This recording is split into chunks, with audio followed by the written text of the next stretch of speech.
Hello दोस्तों, नमस्कार। दिन भर की बड़ी खबर बिना देरी के आपको बताएंगे, जहां सबसे पहले बताएंगे रशिया यूक्रेन के बाद अब इस देश की यात्रा पर जाएंगे प्रधानमंत्री नरेंद्र मोदी जी। बताएंगे दोस्तों अब कहां जाने वाले हैं पीएम मोदी जी, तो वहीं बताएंगे चोट पाकिस्तान को तो दर्द और चीन अमेरिका को क्यों। जी हां, दो दुश्मन देश मुस्लिम मुल्क के लिए क्यों दिखा रहे हैं दरिया दिली दोस्तों, तो वहीं बताएंगे आपदा में अवसर की तलाश में है चाइना, म्यांमार सीमा में बढ़ाई सैन्य गश्त, ड्रैगन का सबसे बड़ा इरादा दोस्तों क्या है। तो वहीं हाथों हाथ आपको बताएंगे पाकिस्तान ने चीनी सेना के जनरल को दे दिया निशान इम्तियाज। बताएंगे सिर्फ एक भारतीय को मिल चुका है ये सम्मान, कौन है वो भारत दोस्तों, एक से एक बड़ी जानकारी बताएंगे। बस आप वीडियो के अंत तक बने रहेगा। और खबरों में आगे बढ़ने से पहले देश भारत में निरंतर विकास होते हुए देखना चाहते हैं तो इस वीडियो को लाइक, चैनल को कर दीजिए सब्सक्राइब, बेल आइकन दबाइए, कमेंट में जय हिंद कहना मत भूलिएगा। तो बात करें पहली बड़ी खबर की, जहां जल्द ही प्रधानमंत्री मोदी जी सिंगापुर का करेंगे दौरा। दोनों देश विमानन और समुद्री संबंधों को बढ़ावा देने पर कर रहे हैं विचार। जी हां दोस्तों, रशिया यूक्रेन के बाद अब सिंगापुर जाएंगे पीएम मोदी जी। सेमीकंडक्टर सहित इन अहम मुद्दों पर बनेगी बात। बता दें सिंगापुर के विदेश मंत्री वीवयन बालाकृष्णन ने घोषणा किया है कि भारत के प्रधानमंत्री नरेंद्र मोदी जी शीघ्र ही सिंगापुर की आधिकारिक यात्रा पर आएंगे। भारत और सिंगापुर के वरिष्ठ मंत्रियों ने रणनीतिक संबंधों को आगे बढ़ाने के लिए यहां एक उच्च स्तरीय बैठक के बाद उन्होंने ये बात कही। वित्त मंत्री निर्मला सीतारमण, विदेश मंत्री जयशंकर जी, वाणिज्य मंत्री पीयूष गोयल और रेल मंत्री अश्विनी वैष्णव सहित 4 सदस्यीय भारतीय प्रतिनिधि मंडल ने द्वितीय सहयोग पर चर्चा करने और आपसी हितों के मुद्दों पर विचारों का आदान प्रदान करने के लिए सोमवार को यहाँ दूसरे भारत सिंगापुर मंत्री स्तरीय गोलमेज सम्मेलन में भाग लिया। मंत्रियों की इस बैठक को सकारात्मक बताते हुए बालकृष्णन ने कहा कि इससे प्रधानमंत्री मोदी की सिंगापुर की आधिकारिक यात्रा के लिए भी मंच तैयार हो गया है। उन्होंने यहाँ संवाददाताओं से कहा कि हम इस पर भी काम कर रहे हैं क्योंकि बहुत ही जल्द हम प्रधानमंत्री नरेंद्र मोदी जी की सिंगापुर की आधिकारिक यात्रा की भी घोषणा करेंगे। जी हाँ दोस्तों, ऐसे में रशिया यूक्रेन विजिट के बाद अब सिंगापुर की यात्रा करने वाले हैं अपने प्रधानमंत्री मोदी जी। इस पर आपकी राय क्या है दोस्तों? तो वहीं एडवांस में all the best Modi ji कहना मत भूलिएगा। तो वहीं आपको बता दें चोट पाकिस्तान को लगी तो फिर दर्द चाइना और अमेरिका को क्यों। जी हां, दो दुश्मन देश मुस्लिम मुल्क के लिए क्यों दिखा रहे हैं दरिया दिली। बता दे पड़ोसी देश पाकिस्तान लगातार आतंकी हमलों से जूझ रहा है। सोमवार को भी बलूचिस्तान प्रांत में अलग अलग आतंकी हमलों में 50 लोगों की मौत हो गई। यहाँ तक कि 14 पुलिसकर्मी भी इन हमलों में मारे गए। इसलिए इन आतंकी घटनाओं के खिलाफ दो धूर विरोधी देशों के बीच अमेरिका ने पाकिस्तान को समर्थन देने का फैसला किया है। दोनों दुश्मन देशों ने आतंकवाद का मुकाबला करने के लिए पाकिस्तान को मदद और समर्थन देने का वचन दिया। बता दें कि चीन और अमेरिका में रिश्ते कभी अच्छे नहीं रहे और दोनों देश सामरिक और व्यापारिक दृष्टिकोण से एक दूसरे के दुश्मन माने जाते रहे हैं दोस्तों। तो वहीं प्रधानमंत्री शहबाज शरीफ ने कहा है कि देश में खत्म करेंगे आतंकवाद, सुरक्षा बलों की कार्रवाई, 25 आतंकवादी ढेर, 11 घायल। जी हां, पाकिस्तान के प्रधानमंत्री शहबाज शरीफ ने अशांत बलूचिस्तान प्रांत में हुए आतंकी हमलों की मंगलवार को कड़ी निंदा की। उन्होंने दोहराया कि देश से आतंकवाद को जड़ से समाप्त करने के लिए उनकी सरकार कटिबद्ध है। बलूचिस्तान प्रांत में रविवार की दरमियानी रात को 2 अलग अलग हमलों में हथियार बंद हमलावरों ने कम से कम 37 लोगों की हत्या कर दी। अब ऐसे में जब खुद पर आन पड़ी है दोस्तों पाकिस्तानी पीएम शहबाज शरीफ पर, तो अब वो एक्शन लेते हुए दिखाई दे रहे हैं और कह रहे हैं कि वो आतंकवाद को नष्ट कर देंगे। लेकिन जब भारत लगातार गला फाड़ करके चिल्ला चिल्ला के कह रहा है कि पाकिस्तान आतंकवाद को खत्म करे तभी हम बातचीत कर सकते हैं, लेकिन दोस्तों मानने को तैयार नहीं पाकिस्तान। जब खुद पे अब पड़ी है, जब खुद के खून के आंसू निकले हैं, तब जाके शहबाज शरीफ का ऐसा बयान आना वाकई में ये दर्शाता है कि बड़ा ही खुदगर्ज, बड़ा ही सेल्फिश है पाकिस्तान। तो दोस्तों वहीं आपको बता दें इतना ही नहीं, पाकिस्तान में बलूच हमलों का दोस्त चीन ने भी किया विरोध, कह दिया कि हम हमेशा पाकिस्तान के साथ ही खड़े हैं। तो वहीं बिग ब्रेकिंग न्यूज आपको बता दें दोस्तों, यूक्रेन पर हमला करने वाला है एक और दुश्मन, बॉर्डर पर तैनात कर दी 1 लाख सेना। जी हां दोस्तों, टेंशन में आ गए यूक्रेनी राष्ट्रपति जेलेंस्की। बता दें आखिर कौन 1 लाख सैनिकों के साथ हमला करने वाला है यूक्रेन पर। दरअसल रशिया के आक्रमण से त्रस्त यूक्रेन पर एक और दुश्मन हमला करने की तैयारी में। अगर आप गेस कर पा रहे हैं दोस्तों उस देश का नाम, तो जल्द से जल्द बिना मेरे बताए आप लोग कमेंट में लिख के बता दीजिए कौन है वो देश। अब आपको बताते हैं ये दावा खुद यूक्रेनी राष्ट्रपति व्लादिमीर जेलेंस्की ने किया है। उनका दावा है कि एक नए दुश्मन ने यूक्रेन की सीमा के पास हजारों की संख्या में सैनिकों को इकट्ठा किया है। ये सैनिक भारी हथियारों और सैन्य साजो सामान के साथ सीमा पर मौजूद है। यूक्रेन अभी इस हालत में नहीं है कि वो किसी दूसरे दुश्मन का सामना कर सके। यूक्रेनी सेना पहले ही रूस से जंग लड़ने में व्यस्त है। ऐसे में अगर दूसरा मोर्चा खुलता है तो सेना के पास अपना संसाधनों को बांटने के अलावा कोई दूसरा विकल्प नहीं बचेगा। इससे रूसी हमले के प्रति यूक्रेनी प्रतिरोध कम पड़ेगा और रशिया को आगे बढ़ने का मौका मिल जाएगा। जी हां दोस्तों, अब उस देश का नाम आपको बताते हैं। दरअसल यूक्रेन ने बेलारूस से कहा है कि वो अपनी सीमा पर भेजी गई सेना को वापस बुला ले। यूक्रेन की ये अपील रूस के कुजर्क क्षेत्र में यूक्रेनी सेना की घुसपैठ के बाद आई है। यूक्रेन लंबे समय से आरोप लगा रहा है कि बेलारूस अपनी सीमा पर सैनिकों की संख्या को बढ़ा रहा है। उसका ये भी आरोप है कि रूस बेलारूसी हवाई क्षेत्र का इस्तेमाल करके उसके देश में हमला कर रहा है। दोस्तों आपको बता दें रशिया जो है वो बेलारूस को अपना सबसे करीबी सहयोगी की मानता है। बेलारूस ने भी यूक्रेन के कुर्स्क क्षेत्र में आक्रमण करने का कड़ा जवाब देने की धमकी दी है। दोस्तों माना यह जा रहा है कि यह नई सैन्य तैनाती यूक्रेन को एक नए मोर्चे पर उलझने की प्लानिंग की गई है। जी हाँ दोस्तों, ऐसे में क्या आपको पहले से ही मालूम था बेलारूस है वो देश? बताना मत भूलिएगा। तो वहीं बता दे, प्रधानमंत्री मोदी जी ने रूसी राष्ट्रपति पुतिन से की बात,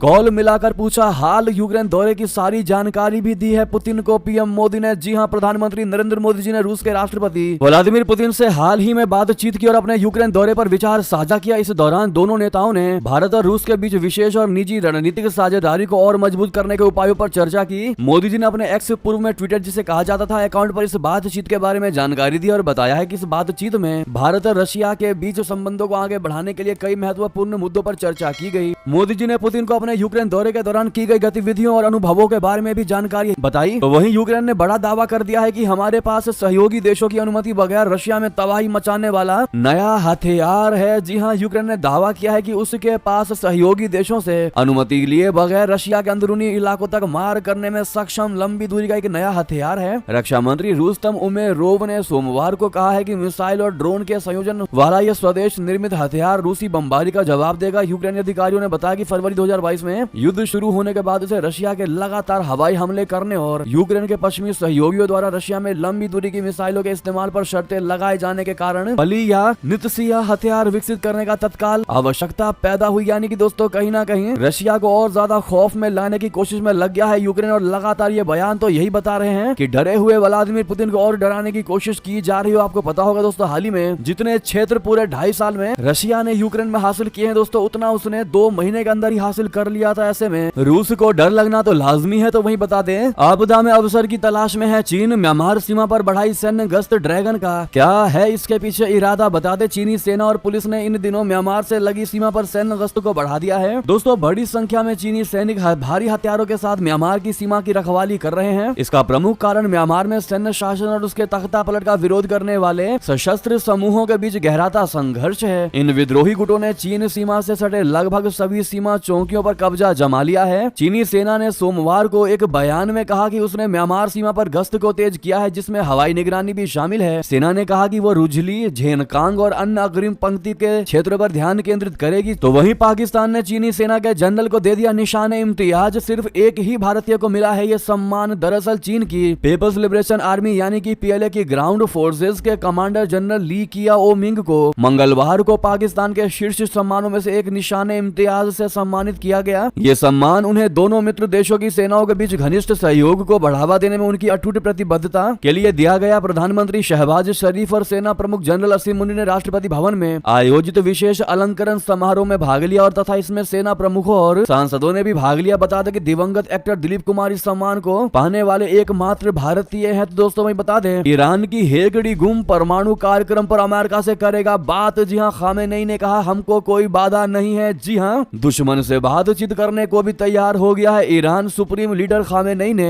अमेरिका पर बदल डाले अपने सुर। बता दें, हमास चीफ इस्माइल हानियह के कत्ल के बाद इजराइल से तनाव के बीच ईरान के सर्वोच्च नेता आयतुल्लाह अली खामेनेई ने दुश्मन देश अमेरिका पर अपने सुर बदल लिए हैं। उन्होंने अपने देश के तेजी से बढ़ते परमाणु कार्यक्रम पर अमेरिका के साथ नए सिरे से बातचीत का रास्ता खोलने का संकेत दिए हैं। उन्होंने देश की सरकार से मंगलवार को कहा कि दुश्मन के साथ बातचीत करने में कोई बाधा नहीं है। खामेनेई की टिप्पणियों ने ईरान के राष्ट्रपति मसूद पेजेश्कियान की सरकार के तहत होने वाली किसी भी वार्ता के लिए दायरा निर्धारित कर दिया है। साथ ही अपनी चेतावनी को दोहराया है कि अमेरिका पर भरोसा नहीं किया जा सकता। यानी कि दोस्तों कहते हैं ना, एक कहावत है कि उगल के खा लेना, वही काम अब ईरान करता नजर आ रहा है। अब तक तो उसने ऐसा माहौल क्रिएट किया था कि वो आज नहीं तो कल अमेरिका से इजराइल से बदला जरूर लेगा, लेकिन अचानक से अमेरिका को लेकर ईरान के जो ये सुर बदले हैं वाकई में दिखाता है कि अमेरिका तो धोखेबाज है ही, लेकिन ईरान भी गोली देने में कम नहीं है। दोस्तों तो वहीं आपको बता दें, बांग्लादेश ने रिहा किया खतरनाक आतंकवादी, भारत के लिए खतरे की घंटी। जी हाँ, अलकायदा से जुड़े हैं इस खतरनाक आतंकी के तार। बता दें, बांग्लादेश की अंतरिम सरकार ने एक खूंखार आतंकवादी को रिहा करने का फैसला किया है। अलकायदा से जुड़े आतंकवादी संगठन असरुल्लाह बांग्ला टीम के प्रमुख जशीमुद्दीन रहमानी को रिहा कर दिया गया है। ये भारत के लिए बड़ी ही चिंता का विषय है, क्योंकि ये आतंकवादी संगठन स्लीपर सेल की मदद से भारतीय सीमा के निकट जिहादी नेटवर्क बनाने की कोशिश कर रहा है। ढाका ट्रिब्यून की रिपोर्ट के मुताबिक एक सोशल मीडिया इन्फ्लुएंसर की हत्या के मामले में जेल में बंद रहमानी को सोमवार को पैरोल पर रिहा कर दिया गया। पिछले महीनों में असम में अंसारुल्लाह बांग्ला टीम से जुड़े कई आतंकवादियों को गिरफ्तार किया गया है। गुवाहाटी रेलवे स्टेशन के बाहर इस आतंकवादी समूह के 2 आतंकवादियों को गिरफ्तार किया गया गया है इस समूह का सीधा संबंध अलकायदा से माना जाता है, जो वाकई में दोस्तों भारत के लिए खतरे की खबर से कम भी नहीं है। तो वहीं बता दें मालदीव में तख्ता पलट की कोशिश। जी हां, बैंक के एक कदम से कैसे हिल गई मुइज़ू की सरकार। बता दें मालदीव से एक चौंकाने वाली खबर सामने आई है। बताया जा रहा है कि राष्ट्रपति मोहम्मद मुइज़ू की सरकार के खिलाफ तख्ता पलट की कोशिश की गई है। मालदीव पुलिस ने एक बयान जारी करके इसका दावा किया है। पुलिस ने कहा कि बैंक ऑफ मालदीव द्वारा क्रेडिट कार्ड्स के लिए डॉलर की उपलब्धता सीमित करने का निर्णय तख्ता पलट की साजिश का हिस्सा था। पुलिस इस कथित तख्ता पलट की जांच कर रही है, जिसमें विपक्षी दलों और सैकड़ों ट्वीट्स बॉट्स के शामिल होने का आरोप है। दोस्तों पुलिस के बयान के अनुसार यह साजिश राष्ट्रपति मुइज़ू के प्रशासन के खिलाफ रची गई थी। बयान में यह भी कहा गया है कि राष्ट्रीय बैंक ने राष्ट्रपति के प्रशासन को कमजोर करने का प्रयास किया। बता दें कि बैंक ऑफ मालदीव एक सरकारी बैंक है जिसमें सरकार की 62% हिस्सेदारी है। मालदीव पुलिस सेवा ने इन आरोपों की जांच भी शुरू कर दी है। जो दोस्त ऐसे में क्या मालदीव में तख्ता पलट होना, मुइज़ू की सरकार गिर जाना वाकई में भारत के लिए अच्छी खबर होगी दोस्तों, या फिर बिल्कुल भी नहीं? अपनी राय अवश्य दीजिएगा। देखते हैं क्या कहती है हमारी ऑडियंस। तो वहीं आपको बता दें कुनो नेशनल पार्क से फिर आई दुखद भरी खबर। नामीबिया नर चीता पवन की हुई मौत, डूबने की जताई गई आशंका। दोस्तों कुनो नेशनल पार्क में मंगलवार को एक चीते की मौत की दुखद खबर सामने आई है। वन विभाग के हवाले से सूचना मिली है कि नामीबिया नर चीता पवन की मौत हो गई है। इससे पहले 5 अगस्त को भी अफ्रीकी चीता गामिनी के 5 महीने के शावक की मौत हो गई थी। वन्यजीव कार्यकर्ताओं को संदेह है कि उसका शिकार किया गया है। हालांकि नामीबिया से लाए गए इस चीते पवन पर कोई बाहरी चोट के निशान नहीं मिले हैं। चीते का शव मंगलवार सुबह करीब 10:30 बजे झाड़ियों के बीच एक उफनते नाले के किनारे पाया गया है। एक बयान के अनुसार पशु चिकित्सकों को सूचित किया गया और करीब से जांच करने पर पता चला कि चीते के शव का अगला आधा हिस्सा पानी के अंदर डूबा हुआ था। उसके शरीर पर कहीं भी कोई बाहरी चोट देखी नहीं गई। दोस्तों ऐसे में बयान के मुताबिक मौत का प्रारंभिक कारण डूबना प्रतीत होता है। बाकी विस्तृत जानकारी पोस्टमार्टम रिपोर्ट आने के बाद ही दी जाएगी। वाकई में दोस्तों कुनो नेशनल पार्क में लगातार चीतों की जान जाना एक बहुत बड़ा सवाल है। आपको बता दें इससे पहले विपक्षियों ने भी प्रधानमंत्री मोदी जी पर कुनो नेशनल पार्क में भेजे गए चीतों पर सवाल खड़े कर दिए थे, और अब ये खबर वाकई में विपक्षियों को एक और मौका जरूर दे देगी अपनी बात को रखने का। तो वहीं आपको बता दें अब सऊदी अरब और इजराइल क्यों आ गए आमने सामने, किस बात पर दोनों के बीच हुई टकरार। दोस्तों इजराइल हमास के बीच करीब 11 महीने से चल रहे युद्ध के बीच अब सऊदी अरबिया और इजराइल में ठन गई है। दरअसल इजराइल के राष्ट्रीय सुरक्षा मंत्री इतामार बेन गवीर ने यह कहकर इस्लामिक देशों में आक्रोश पैदा कर दिया है कि अगर संभव होता तो वे पूर्वी यरूशलेम में अल अक्सा मस्जिद परिसर में एक यहूदी प्रार्थना घर का निर्माण करवाते। सऊदी अरबिया ने इजरायली मंत्री के इस बयान की घोर निंदा की है। इजराइल के कट्टरपंथी सुरक्षा मंत्री इतामार बेन गवीर ने यहूदियों को यरूशलेम में अल अक्सा मस्जिद में प्रार्थना करने की अनुमति देने का भी आह्वान किया। इससे इस्लामिक देशों खासकर सऊदी अरबिया और इजराइल के बीच तनाव बढ़ गया है। गवीर का यह बयान ऐसे वक्त में आया है दोस्तों जब गाजा में सीज फायर के लिए वार्ताएं चल रही है और इस्लामिक देश संघर्ष विराम पर समझौता करना चाहते हैं। तो वहीं बता दें मलेशिया के पूर्व पीएम मुहिद्दीन पर लगा राजद्रोह का आरोप भाषण के दौरान पूर्व राजा का उड़ाया था इसने मजाक। दोस्तों मलेशिया में विपक्ष के नेता और पूर्व प्रधानमंत्री मुहिद्दीन यासीन पर राजद्रोह का आरोप लगाया गया है। 2020 से 2021 के बीच 17 महीनों तक मलेशिया का नेतृत्व करने वाले मुहिद्दीन पर एक राजनीतिक भाषण में की गई टिप्पणी को लेकर पूर्वोत्तर राज्य के केलंतन की एक अदालत में राजद्रोह का आरोप लगाया गया है। बताया ये जा रहा है कि उन्होंने अपने इस भाषण के दौरान कथित तौर पर देश के पूर्व राजा का मजाक बनाया था। हालांकि उनके वकील ने मुताबिक मुहिद्दीन ने खुद को निर्दोष बताया है। दोस्तों तो वहीं बता दें मान नहीं रहे हैं जस्टिन ट्रूडो। भारत और चीन को कनाडा ने एक साथ दिया जोर का झटका। जी हां, कनाडा के प्रधानमंत्री जस्टिन ट्रूडो के कार्यकाल का आखिरी साल चल रहा है। अपना कार्यकाल पूरा होने से पहले ट्रूडो कई सख्त फैसले ले रहे हैं। ट्रूडो के इन फैसलों का असर सीधे तौर पर देश की विदेश नीति पर पड़ रहा है। ट्रूडो ने चीन की इलेक्ट्रिक कार कंपनियों को झटका देते हुए फैसला किया है कि वे देश में चीनी इलेक्ट्रिक व्हीकल पर 100% टैक्स लगाया जाएगा। इसके अलावा चीनी स्टील और एल्यूमिनियम उत्पादों पर भी 25% ज्यादा टैक्स लगाने का फैसला किया है। तो दूसरी तरफ एक ट्वीट करके जस्टिन ट्रूडो ने कहा कि वे कम वेतन वाली नौकरियों में विदेशियों की संख्या कम करने जा रहे हैं। कनाडा में भारी संख्या में भारतीय इन नौकरियों को करते हैं। इस फैसले से कनाडा में रहने वाले भारतीयों में बेरोजगारी बढ़ने की आशंका जताई जा रही है, इसीलिए मानते दिखाई नहीं दे रहे दोस्तों ट्रूडो। तो वहीं बता दें राज्यसभा में एनडीए ने छुआ बहुमत का आंकड़ा। उपचुनाव में निर्विरोध जीते 11 उम्मीदवार। जी हां, राज्यसभा में एनडीए को बहुमत मिल गया है। कारण है 9 राज्यों की 12 सीटों पर होने वाले उपचुनाव से पहले ही सभी उम्मीदवार निर्विरोध चुन लिए गए हैं। ये सभी उम्मीदवार असम, बिहार और महाराष्ट्र की 2-2 सीटों पर और हरियाणा, मध्य प्रदेश, राजस्थान, त्रिपुरा, तेलंगाना व ओडिशा की एक सीट पर जीते हैं। इनमें बीजेपी के 9, कांग्रेस का 1, एनसीपी यानी अजित पवार का 1 और राष्ट्रीय लोक मोर्चा का 1 सदस्य निर्वाचित हुआ है। इसके साथ ही राज्यसभा में एनडीए का आंकड़ा मनोनीत और निर्दलीय सदस्यों के समर्थन के साथ बहुमत को छू गया है। 12 सीटों पर निर्विरोध चुनाव के बाद अब राज्यसभा में बीजेपी की संख्या बढ़कर 96 हो गई है। वहीं एनडीए की संख्या की बात करें तो ये भी बढ़कर 112 हो गई है। 245 सदस्यों की राज्यसभा में अभी 8 सीटें और खाली हैं। इनमें 4 जम्मू कश्मीर की और 4 मनोनीत सदस्यों की सीटें शामिल है। दोस्तों आपको बता दें कि एनडीए को ऐसा समर्थन मिल चुका है कि अब बिल पास कराने में कोई अड़चन नहीं मिलेगी एनडीए को। दोस्तों तो वहीं बता दें, बाला साहिब का बेटा मुस्लिम समर्थक, जी हाँ, वक्फ मामले पर उद्धव की बात सुन शिव सैनिक माथा पकड़ लेंगे। जी हाँ, पूर्व मुख्यमंत्री और शिवसेना यूबीटी के प्रमुख उद्धव ठाकरे ने वक्फ बोर्ड की संपत्तियों की सुरक्षा का समर्थन करने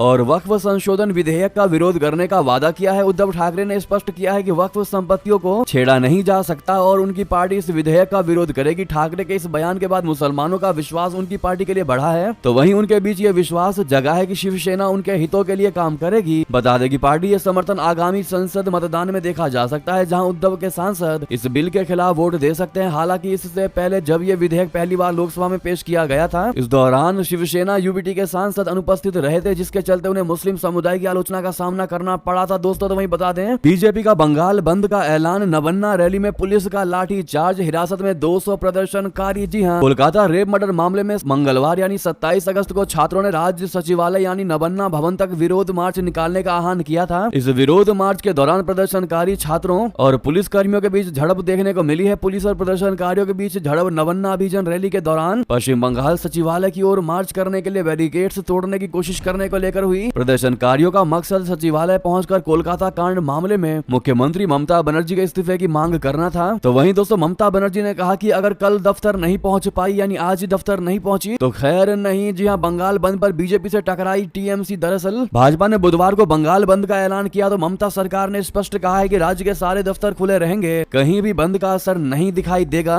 भाजपा के 12 घंटे के बंगाल बंद के ऐलान के बाद ममता सरकार ने भाजपा की आम हड़ताल में भाग नहीं लेने का आग्रह किया। साथ ही कहा है कि प्रशासन ये सुनिश्चित करेगा कि बंद के कारण सामान्य जनजीवन किसी तरह से भी प्रभावित ना होने पाए। जी हाँ, तो वहीं बता दें, बीजेपी के बड़े चेहरों के नाम अब भी जम्मू कश्मीर विधानसभा चुनाव से नदारद हैं। दोस्तों जम्मू कश्मीर विधानसभा चुनाव भारी विरोध के बाद 3 लिस्ट जारी कर चुकी है। अभी ये 3 बड़े नेता नदारद दिखाई दे रहे हैं। जम्मू कश्मीर विधानसभा चुनाव को लेकर सभी दल तैयारियों में जुट चुके हैं। मंगलवार को पहले चरण के नामांकन का आखिरी दिन भी था। ऐसे में सभी पार्टियां पहले चरण की लिस्ट जारी कर चुकी है। ऐसे में बीते 2 दिनों में भाजपा भी अब तक 3 लिस्ट जारी कर चुकी है। इन तीनों लिस्टों से पहले भी भाजपा ने एक लिस्ट जारी की थी, जिसको लेकर पार्टी का विरोध हुआ था। पार्टी को भारी विरोध का सामना करना पड़ा था। वजह है कि अब तक जम्मू कश्मीर भाजपा के कुछ प्रमुख चेहरों को पार्टी ने टिकट नहीं दिया है। 90 सदस्यीय विधानसभा के लिए 45 उम्मीदवारों की लिस्ट आने के बाद भी अब तक डॉक्टर निर्मल सिंह, कविंदर गुप्ता, सत शर्मा, प्रदेश पार्टी अध्यक्ष रविंदर रैना का नाम अब तक एक भी लिस्ट में नहीं आया है। दोस्तों जबकि ये काफी ज्यादा हमेशा से जम्मू कश्मीर में बीजेपी का चेहरा के रूप में देखे जाते रहे हैं। तो वहीं बता दें, मैं पक्षपात करूंगा, जी हाँ, मियां मुस्लिमों को असम पर कब्जा नहीं करने दूंगा। हिमंता बिश्व शर्मा का सबसे बड़ा बयान। बता दें, असम के मुख्यमंत्री हिमंत बिश्व शर्मा ने मंगलवार को कहा कि वो पक्षपात करेंगे और मियां मुसलमानों को असम पर कब्जा नहीं करने देंगे। शर्मा नंगांव में 14 साल की बच्ची से दुष्कर्म की घटना की पृष्ठभूमि में राज्य में कानून व्यवस्था की स्थिति पर विपक्षी दलों के कार्य स्थगन प्रस्ताव पर विधानसभा में बोल रहे थे। उन्होंने कहा कि अगर जनसंख्या वृद्धि को नियंत्रित रखा जाता तो अपराध की दर नहीं बढ़ती। जब विपक्ष के कुछ नेताओं ने मुख्यमंत्री पर पक्षपात का आरोप लगाया तो उन्होंने कहा, मैं पक्षपात करूंगा, आप क्या कर सकते हैं। तो वहीं बता दें, दुष्यंत चौटाला और चंद्रशेखर साथ लड़ेंगे विधानसभा चुनाव। हरियाणा में कैसा है जाट और दलित का पॉलिटिक्स। बता दें, राष्ट्रीय राजधानी दिल्ली से सटे राज्य हरियाणा में विधानसभा चुनाव से पहले मंगलवार को एक बड़ा सियासी ऐलान हुआ है। जननायक जनता पार्टी यानी जेजेपी प्रमुख दुष्यंत चौटाला और आजाद समाज पार्टी यानी एएसपी चंद्रशेखर ने एक साथ मिलकर चुनाव लड़ने का फैसला लिया है। इस गठबंधन में सीटों के समझौते के मुताबिक 90 विधानसभा सीटों वाले हरियाणा में 70 सीटों पर जेजेपी और 20 सीटों पर एएसपी चुनाव लड़ेगी। इस मौके पर दुष्यंत चौटाला ने कहा कि हरियाणा प्रदेश के अंदर जो कदम हम मिलकर उठाने जा रहे हैं वो भविष्य में और मजबूत होती जाएगी। तो दोस्तों वहीं बता दें, उत्तर रेलवे के 8 स्टेशनों के बदले नाम फुर्सतगंज रेलवे स्टेशन अब हुआ तापेश्वरनाथ धाम। दोस्तों उत्तर रेलवे का फुर्सतगंज रेलवे स्टेशन अब तापेश्वरनाथ धाम स्टेशन के नाम से जाना जाएगा। उत्तर रेलवे मुख्यालय ने लखनऊ मंडल में आने वाले 8 स्टेशनों के नाम बदल दिए हैं, जिनकी सूची भी जारी कर दी गई है। नए नाम शहीद और धार्मिक स्थलों के नाम पर रखे गए हैं। फुर्सतगंज के अलावा जिन और स्टेशनों के नाम बदले गए हैं उनकी लिस्ट आप दोस्तों सामने देख पा रहे हैं। कासिमपुर हाल्ट को जैस सिटी कहा जाएगा, जैस को गुरु गोरखनाथ धाम कहा जाएगा, मिश्रौली को मां कालीकन धाम कहा जाएगा, बानी को स्वामी परम हंस कहा जाएगा, निहालगढ़ को महाराजा बिजली पासी, अकबरगंज को मां अहोरवा भवानी धाम, 7वां है वशीरगंज हाट को अमर शहीद भाले सुल्तान और फुर्सतगंज तो हमने आपको बता ही दिया तापेश्वर धाम नाम से जाना जाएगा। लेकिन दोस्तों नाम चेंज हो और विवाद ना हो ऐसा तो हो ही नहीं सकता। आपको बता दें, इस मुद्दे पर अखिलेश यादव ने बीजेपी पर योगी जी पर तंज कसा है। आपको बता दें, अखिलेश यादव ने ट्वीट करते हुए कहा है कि भाजपा सरकार से आग्रह है कि रेलवे स्टेशनों के सिर्फ नाम नहीं हालात को भी बदलें और जब नाम नाम बदलने की फुर्सत मिल जाए तो रिकॉर्ड कायम करते रेल एक्सीडेंट के हादसों के रोकथाम के लिए कुछ समय निकालकर विचार करें। जी हाँ, यानी कि साइलेंटली तंज कसने की कोशिश की है दोस्तों अखिलेश यादव ने। इस पर आपकी क्या निजी राय होगी तो वहीं बताइएगा। आप क्या विचार रखते हैं दोस्तों नाम बदलने पर? तो वहीं विस्थापित कश्मीरी मतदाताओं के लिए बनाई गई हेल्प डेस्क विधानसभा चुनाव में मिलेगी मदद। जी हाँ, 1 दशक बाद होने जा रहे जम्मू कश्मीर विधानसभा चुनाव के लिए सरकार कोई भी कसर नहीं छोड़ना चाहती। इसी सिलसिले में राहत और पुनर्वास विभाग ने